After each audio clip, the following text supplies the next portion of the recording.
Okay, I'm going to make this video to show you real quick how to check for continuity. So an ohm meter or multimeter looks something like this. This is a clamp meter, that way I can test amperage without actually cutting into the wire. This one's more expensive. Hold on. You can also have something that looks like this. $10, $20 at Walmart will do you. You only get a nice one if you want. It's okay. You see, sorry. Okay, so you see where the little horseshoe goes right here. What the horseshoe means is ohms. That's going to test if it has continuity. That's going to tell you if it has continuity. So you go down here, or you go to the knob, or the on button. You turn it to the horseshoe. It's going to say OL. I always look at it like over the limit or something along those lines, but that means it's not getting continuity. When you get continuity, it's going to go from the OL or from the error.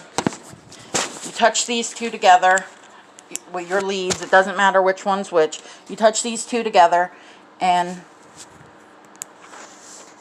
it's going to do zeros or point something. Supposedly, according to the appliance course I took, if it reads over 1 point whatever, if it reads over 1, it should be replaced.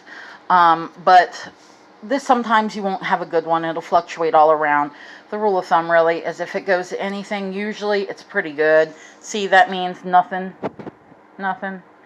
And if it's got continuity, when it's on horseshoes, it'll zero out or go to a number. Okay, so how you do it is this right here is a fuse. This is the fuse on top of the heating element.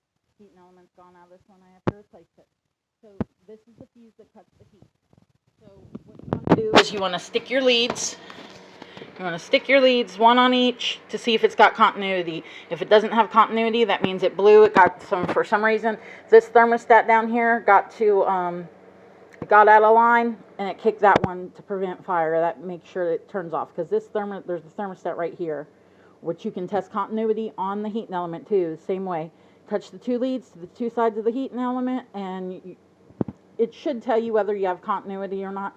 Sometimes you'll get a break in that heating element, and every time it goes to kick on, it'll the coils will separate, and every time when it cools down, they'll go back together. So sometimes the heating element will sort of trick you. There's 2 bolts, one there, one there. Take the heating element out, take a look at it, test it.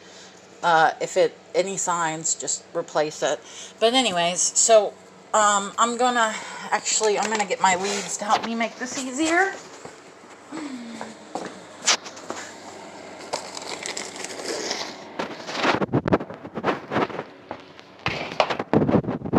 I bought some little test leads at Harbor Freight the other day. It doesn't matter if they're red or black or white or black or whatever. So I'm going to attach my test leads just so I can hold the phone at the same time.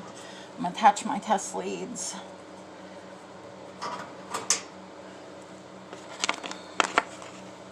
To my leads. Like I said, the color doesn't matter. Just the fact that we're getting continuity matters. Okay, so it's 0, means it's good. I just replaced it, so I know it's good. But I got one attached to the top, bottom, and then I got them clipped here. But basically, if you shouldn't need 4 hands like I got here. You just touch it to each side, and it'll tell you if it zeroes out, it's good. And if it doesn't, if it goes like that, it's not good and needs replaced. Same thing down here. This fuse right here will stop the motor from turning. This is a thermostat, so you should have continuity between the red one on bottom and the red one on top. The other two give it, this is the one that sort of senses moisture to tell whether the timer should move or not.